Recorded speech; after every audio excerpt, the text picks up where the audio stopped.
warahmatullahi wabarakatuh. Bu Naneng, apa kabar?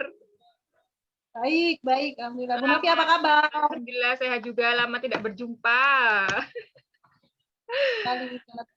Terima kasih ya Bu Naneng sudah meluangkan waktu. Nah, ini beliau adalah Bu Naneng Wahyudianti, MPD.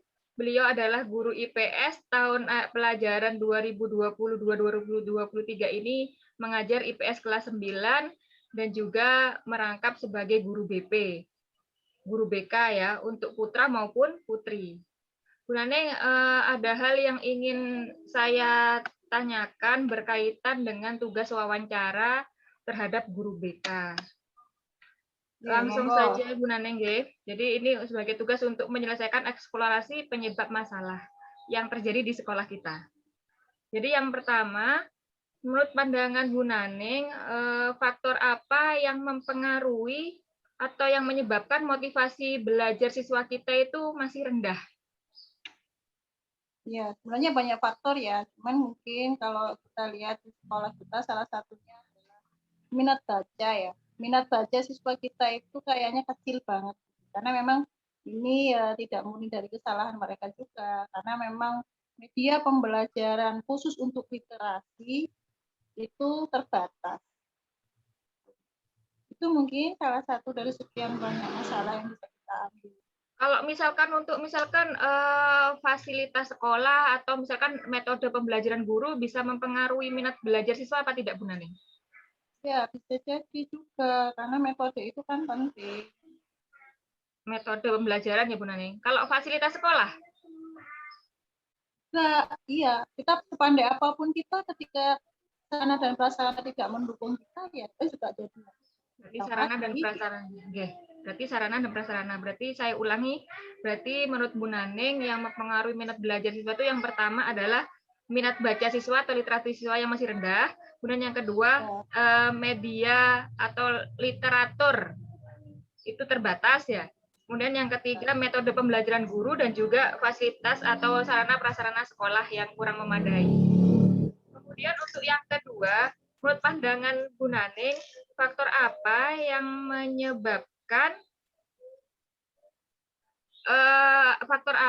menyebabkan siswa itu kesulitan dalam mengerjakan soal hot? Soal hot itu soal susah ya, maksudnya soal yang butuh penalaran. Di sisi lain kita sudah melihat anak didik kita itu rendah dalam membaca, padahal kan untuk menyelesaikan soal hot kita butuh wawasan, siswa butuh wawasan. Ketika daya bacanya sudah rendah, memaknai gitu ya. Yang terpenting adalah kan memaknai. Nah, siswa kita itu sulit untuk fokus memaknai apa yang sehingga kadang soal hot nggak bisa dibicarakan. Padahal sebenarnya mungkin secara nalar bisa ya, cuman karena sudah kepikir ini apa sih maksudnya kok ruwet banget gitu. Kadang itu memaknai soal. Oh, kesulitan memaknai soal. Kalau misalkan guru kurang melatih siswa, berpengaruh tidak, Bu Neng, dengan apa itu ya? Maksudnya guru kurang melatih siswa dalam mengerjakan soal-soal hot, itu mempengaruhi enggak? Ya, latihan soal untuk kategori soal hot itu ya kurang. Masih kurang. Kan biasa ya kan pertanyaan intinya kan di bawah biasanya itu kita kan melang-lang buana dulu. Iya, iya. Untuk mengajak anak membaca situasi sebelumnya inilah yang kalau kurang atau jarang kan juga jarang melatih anak-anak kan anak-anak juga nggak terbayang akan begitu ini apa gitu. Berarti guru kurang melatih siswa dalam mengerjakan soal. Maaf tadi terloncati sampai materi keberapa. Itu tadi pedagogik sudah, kemudian sekarang ke literasinya belum. Saya tadi terloncati. Faktor apa yang menyebabkan minat baca siswa itu masih rendah? Terutama untuk materi sains misalkan, Bu Neng. Ya, mayoritas kan kita di pondok ya. Nah, di pondok juga waktunya begitu banyak tersita untuk aktivitas pondok. Sehingga andai kata ada waktu atau ruang yang memang disediakan untuk anak didik kita untuk misalkan nih setengah jam membaca tiap hari. Dan itu kita nggak punya. Sehingga kurangnya waktu untuk membaca ini sudah jadi satu sebab. Kita kan harus berbagi aktivitas. Itu mungkin kurangnya waktu aja. Berarti kurangnya waktu untuk membaca yang menyebabkan rendahnya.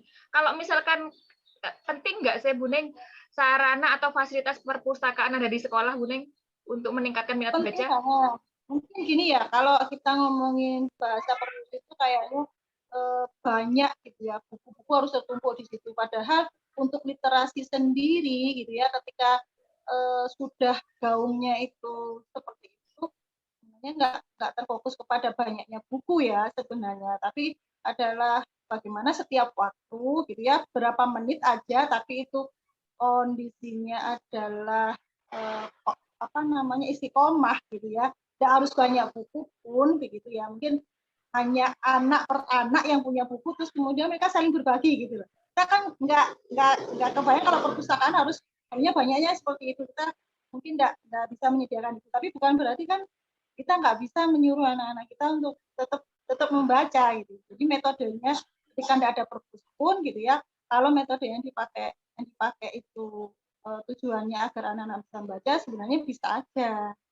Apalagi kalau ada perpustakaan, jauh lebih mendukung. Kan koleksi bukunya jauh lebih banyak. Berarti untuk sekolah kita yang tidak ada perpus, solusi apa atau langkah apa yang perlu guru berikan kepada Ya, siswa supaya meningkatkan minat membaca itu Bu Neng? kalau kita bisa contoh, misalkan nih, Iya. siswa kan dalam satu kelas ada 20 anak. Andai kata kita wajibkan satu orang anak gitu ya, satu orang anak memiliki satu buku. Sehingga kemudian nanti bergantian gitu, berputar, kamu pinjam buku saya, yang lain pinjam buku temannya. Walaupun bukunya nggak sebanyak jumlahnya ribuan, puluhan itu pun cukup untuk berputar. Nanti berapa semester, 2 semester lah, satu anak satu buku kan cukup gitu loh untuk memfasilitasi minat baca itu. Minat baca itu. Baik, baik, baik. Kemudian untuk yang berikutnya, untuk masalah numerasi Bu Neng, terutama dalam hal IPA, saya sebagai pengajar IPA itu, siswa itu biasanya sulit memahami rumus-rumus IPA ya, terutama fisika. Kemudian kesulitan melakukan operasi hitung matematika. Itu biasanya penyebabnya apa Bu Neng? Kalau untuk tingkat siswa MTS loh ya. Numerasi kan begitu penting ya. Tadi Ya. kekuatannya ada di matematika, sedangkan output kita gitu ya, masuknya siswa ke sekolah kita kan kita terima mereka apa adanya dengan kekurangan itu. Jadi memang ketika mereka sudah masuk ke sekolah gitu ya, ke sekolah kita, mereka rendah daya untuk menghitungnya. Jadi perkalian nggak hafal ya, dan ini kesusahan bagi guru IPA jenengan termasuk begitu ya, melebarnya rumus gitu ya.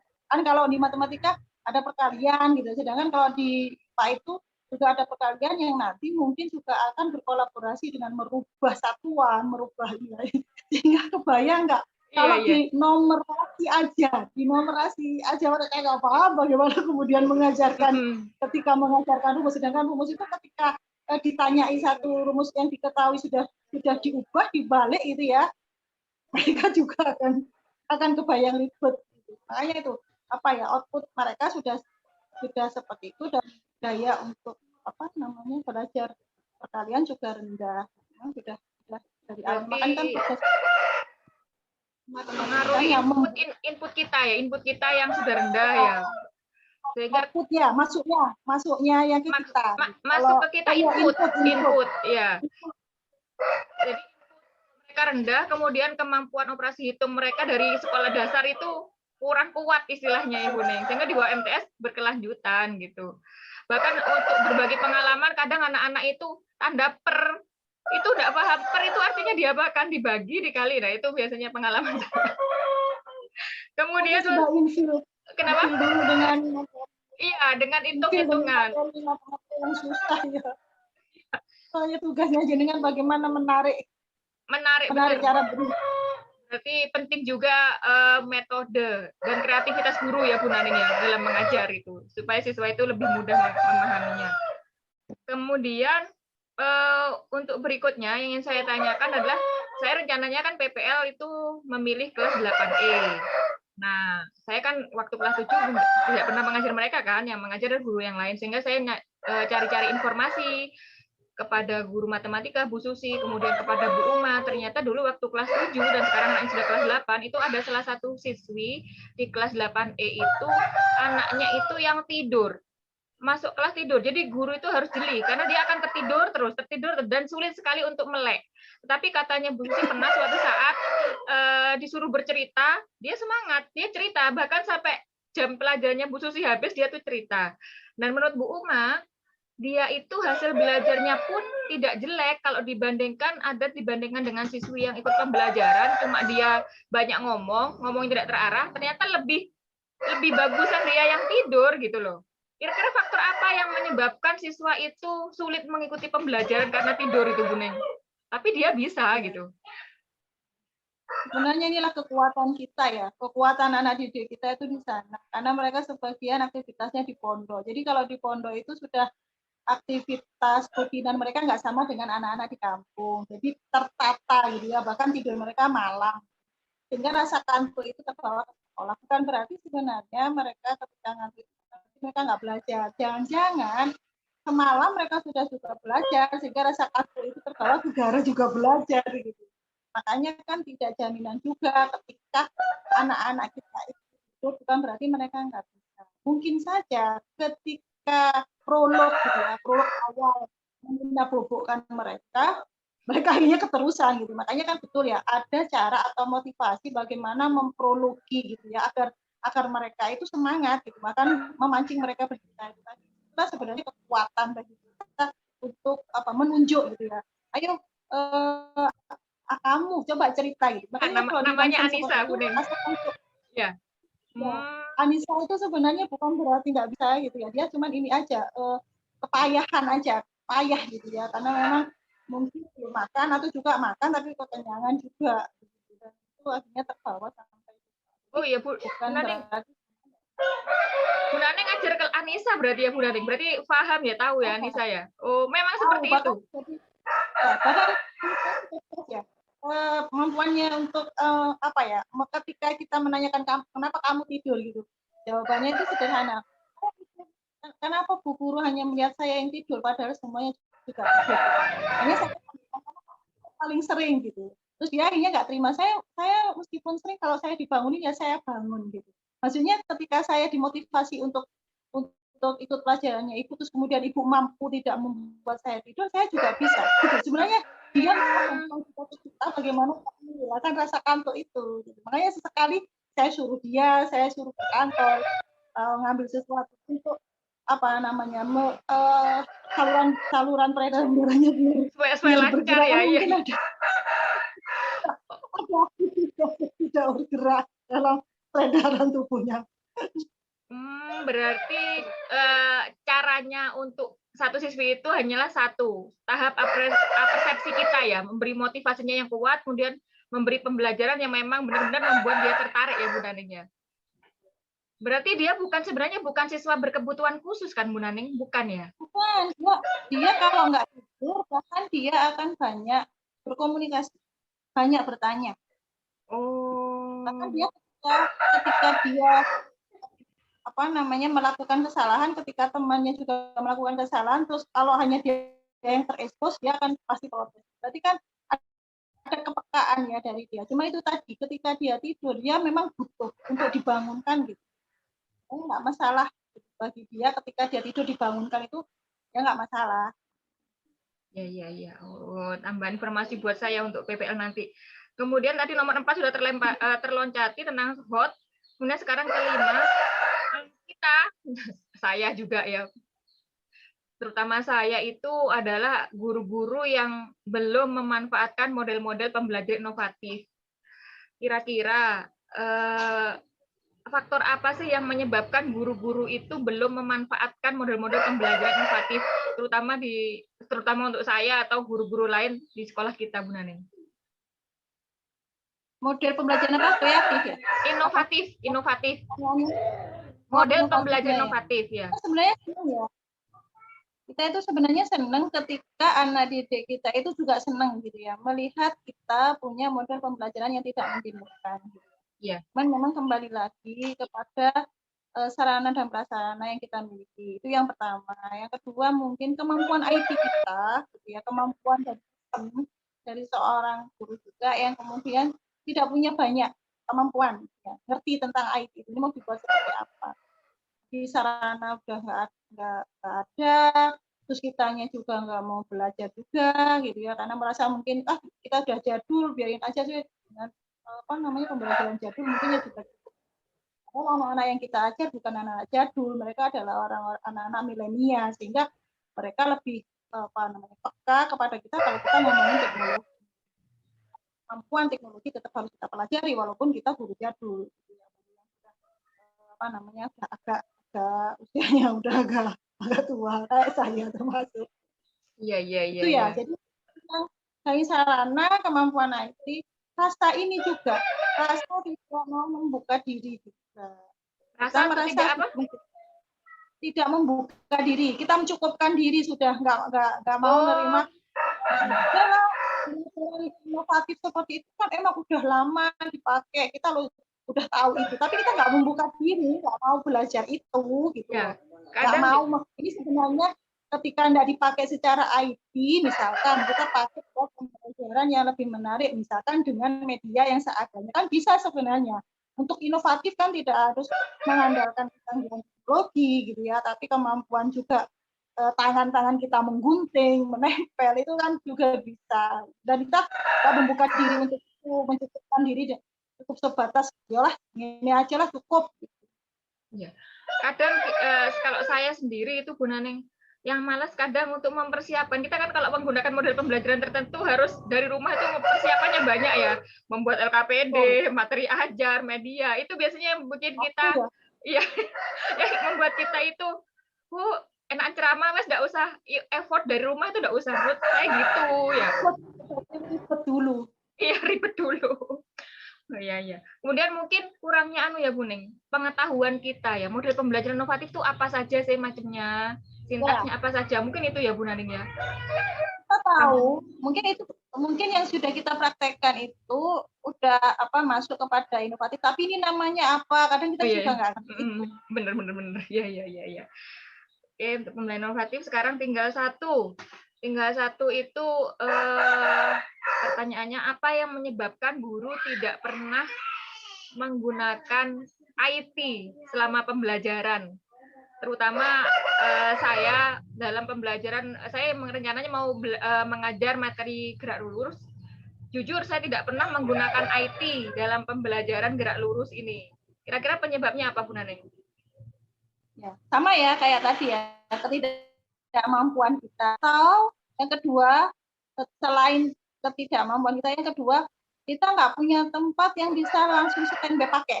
Jadi waktu kita gitu ya, andai kata IT itu ada, tapi ternyata kan nggak standby pakai, kita masih pasang propertinya, waktu habis di situ materinya banyak. Jadi kita mikirnya gini, alah nggak usah IT deh. Gimana caranya materi kita selesai habis tepat waktu. Jadi kadang tempat yang khusus untuk langsung action itu yang kita tahu. Iya, keribetan kita. Bu Naneng, emang sekolah kita sekarang sudah punya proyektor sekarang? Ya, tapi itu pun juga nggak cukup ya. Punya aja tadi ya, waktu itu habis di sana. Nanti ketika proyektor yang kita punya itu tidak dipersiapkan dari awal, sehingga kondisinya kita harus masih berbenah di situ. Sedangkan waktu kan berjalan terus. Berbeda ketika ada tempat yang langsung bisa kita siapkan. Kalau bisa kita sudah nunggu anak-anak gitu ya, kita sudah siapkan propertinya, kita tinggal nunggu pergantian jam, kita siapkan. Itu jauh lebih kita semangat juga. Jadi takutnya separuh waktu kita menyelesaikan properti, materi yang masuk cuma separuh. Iya. Kayaknya nanti kalau kita mau meneruskan yang separuh lagi, kita gitu lagi. Gitu. Akhirnya kita kebayang ribetnya di awal, sehingga kita lebih nyaman. Wih, sudahlah nggak pakai itu. Jadi memang tempat atau sarana tadi ya, sarana yang untuk siap action itu memang harus ada. Walaupun hanya satu kelas, nanti kita pindah anak yang pindah gitu ya. Bukan kelas yang pindah. Bukan kelas yang tersedia proyektor, tapi ada satu kelas yang memang ada proyektornya, sehingga kalau seperti kuliah itu ya di kelas ini gitu ya Bu Naning ya. Sebenarnya lab.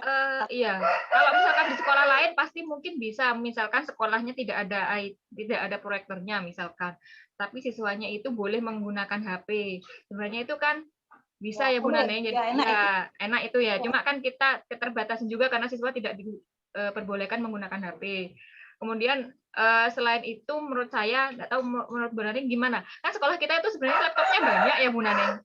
Sebenarnya kalau misalkan proyektor nggak ada, misalkan anak satu bangku diberi laptop satu, cuma masalahnya itu wifi-nya yang tidak nyambung ke kelas-kelas, sehingga kesulitan juga ya Bu Naneng ya. Iya. Kapasitasnya. Kapasitasnya nggak nyampe ke Ya, kelas-kelas. Saya sebenarnya setuju juga ketika ketika proses pembelajaran itu ada beberapa kesepakatan gitu ya. Kalau pas pembelajaran kan ada kita gitu, kita boleh membawa alat IT itu tadi. Jadi kalau HP sebenarnya banyak siswa kita yang kan masalahnya kan terkait mereka yang di pondok. Iya. Kita memanfaatkan komputer yang ada. Cuman itu tadi berarti ketika kapasitas wifi yang tidak memungkinkan besarannya tidak mencukupi, jadi juga perlu diperhatikan juga oleh sekolah. Iya. Berarti kita sebenarnya kita untuk merubah seperti ini ya harus merubah dari akarnya ya Bu Naneng. Kalau seperti itu, karena nanti juga saya ada wawancara sama kepala sekolah itu minta kebijakan-kebijakan tertentu seperti itu sebenarnya. Baiklah. Kalau misalkan Oke, gimana? kepala sekolah kebijakan tapi diimbangi, tidak hanya sekedar kebijakan tapi kan juga diimbangi dengan prasarana. Sarana dan prasarana yang mendukung. Saya kira sudah selesai untuk materi wawancara hari ini. Terima kasih Bu Nane yang sudah meluangkan waktunya membantu saya. Semoga sehat dan bahagia selalu bersama keluarga. Bu Naneng di Sidoarjo ngapain ngomong-ngomong? Kebetulan ini lagi sambang, ada saudara dari suami yang sakit, sehingga mumpung hari ini tanggal merah, ya, jalan. Bu Novi aja yang nggak ada tanggal merahnya, makanya kan standby di depan laptop. Iya, saya nggak ada tanggal merahnya, tetap semangat. Iya. Kalau saya ada tanggal merahnya, makanya mumpung punya kesempatan kita ini. Mohon doanya Bu Naneng, untuk saya juga ya, semoga sehat, diberi kemudahan, kelancaran, dan lulus. Amin. Amin ya. Ya udah saya akhiri dulu. Bu Naneng mungkin masih sibuk bersama keluarganya di Sidoarjo. Wassalamualaikum warahmatullahi wabarakatuh. Assalamualaikum warahmatullahi wabarakatuh. Saya akhiri ya Bu Naneng. Makasih.